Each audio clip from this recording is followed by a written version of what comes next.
坐式腿外展機，呢部機針對每個人唔同嘅身形調節座位同活動範圍，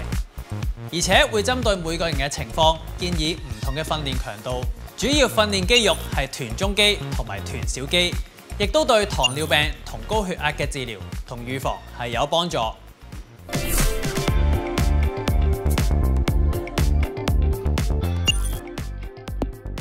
起始位置，坐喺座椅上，背部緊貼椅背，肩頸放鬆，雙手握住位於座椅兩邊嘅手把，並按照個人腳嘅長度，將隻腳放喺腳踏上，膝蓋外側貼上靠墊。操作步驟：雙腿用力向外張開，身體不要前後搖晃，在最後點保持短暫停留。